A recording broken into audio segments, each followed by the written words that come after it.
നമുക്കറിയാം യുഎസിന്റെ പകരത്തീരുവ നേരിടാൻ ഒരുങ്ങുകയാണ് ഇന്ത്യയും അമേരിക്കയും തമ്മിലുള്ള സാമ്പത്തിക ബന്ധം ചരിത്രത്തിലെ തന്നെ ഏറ്റവും നിർണായകമായ ഒരു ഘട്ടത്തിലേക്ക് കടന്നിരിക്കുകയാണ് എന്ന് വേണം പറയാൻ. ഇന്ത്യയെ സംബന്ധിച്ച് സമ്പദ് വ്യവസ്ഥ കൂടുതൽ വലുതും ആഗോള വ്യാപാര ശൃംഖലകളുമായി ബന്ധപ്പെട്ട് കിടക്കുന്നതുമാണ്. അതുകൊണ്ട് തന്നെ ട്രംപിന്റെ ഈ പുതിയ താരിഫുകൾക്ക് പിന്നിൽ റഷ്യയുമായിട്ടുള്ള ഇന്ത്യയുടെ ഊർജ്ജ ബന്ധങ്ങൾ നിയന്ത്രിക്കാനുള്ള ലക്ഷ്യമുണ്ട് എന്നൊക്കെ നമുക്കറിയാം. അതുകൊണ്ട് ആ തരത്തിൽ നേരിടാൻ ഒരുങ്ങുകയാണ് ഇന്ത്യ എന്നാണ് മനസ്സിലാക്കുന്നത്. നമുക്കത് പരിശോധിക്കാം.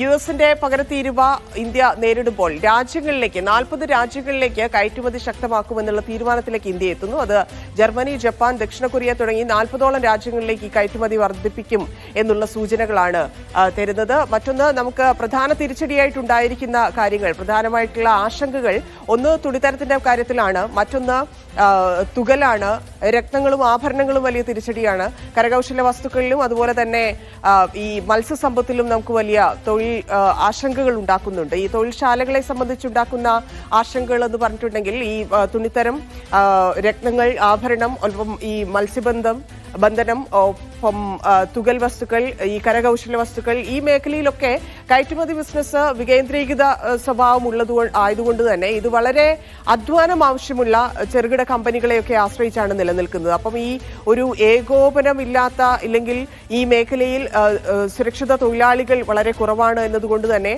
എപ്പോൾ വേണമെങ്കിലും അവിടെ ഒരു തൊഴിൽ നഷ്ടം സംഭവിക്കാം എന്നുള്ളൊരു അവസ്ഥയിലേക്ക് അതിനെ കൊണ്ടുവന്നിട്ടുണ്ട്. അപ്പം ഇതിൽ ഏറ്റവും കൂടുതൽ ബാധിക്കപ്പെടുന്നത് നമുക്കറിയാം, ഇവിടുത്തേതുപോലെ തന്നെ അമേരിക്കയിലെ ഇന്ത്യക്കാർക്കും വലിയ തിരിച്ചടിയുണ്ട്. അതുകൂടി ചർച്ചയാവുന്നുണ്ട്. കാരണം യുഎസിലെ മിക്ക ഇന്ത്യൻ സൂപ്പർ മാർക്കറ്റുകളിലും ഏതാണ്ട് 30% വിൽപ്പന കുറഞ്ഞു എന്നാണ് അറിയാൻ സാധിക്കുന്നത്. ഈ വില കുത്തനെ കൂടും എന്നൊക്കെയുള്ള ആശങ്ക ഇന്ത്യൻ സമൂഹത്തിനും അമേരിക്കയിലുണ്ട്. പുതിയ കണ്ടെയ്നറുകളൊക്കെ ഇന്ത്യയിൽ നിന്ന് എത്തിയാലേ വില വർധന കൃത്യമായിട്ട് അവർക്ക് കണക്കാക്കാനും സാധിക്കുകയുള്ളൂ. അപ്പോൾ ഈ അനിശ്ചിതത്വം മൂലം ഈ കയറ്റുമതിക്കാർ ഹോൾഡ് ചെയ്തുകൊണ്ടിരിക്കുന്നതായിരിക്കും. ഒരുപക്ഷെ ഓണമൊക്കെ വരുന്നതുകൊണ്ട് ഓണത്തിനുള്ള ഈ അരി, ചിപ്സ്, തേങ്ങ, അങ്ങനെ പല കാര്യങ്ങളിലും പലയിടത്തും കാര്യമായിട്ടൊന്നുമുള്ള സ്റ്റോക്കില്ല.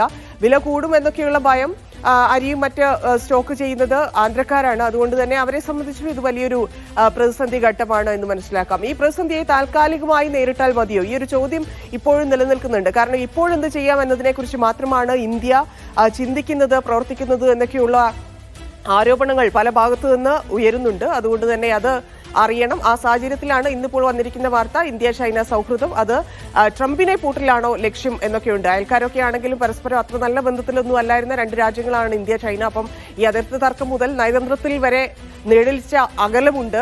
അതൊടുക്കം ഒരു പുതിയ കാലത്തേക്കുള്ള ഒരു വികസന കുതിപ്പിലേക്ക്, പഴയ കാര്യങ്ങളിൽ ചില റീതിങ്കിങ് നടത്താനുള്ള ഒരു മ്യൂച്വൽ ഡിസിഷനിലേക്ക് എത്തി എന്നാണ് മനസ്സിലാക്കുന്നത്. അതിന്റെ ഭാഗമായിട്ടാണ് മോദി ചൈനയിലേക്ക് പോകുന്നത് എന്ന് മനസ്സിലാക്കുന്നു. സമയത്തിന്റെ കുറവ് മൂലം കൂടുതൽ വിശദാംശങ്ങളിലേക്ക് കടക്കാൻ സാധിച്ചിട്ടില്ല.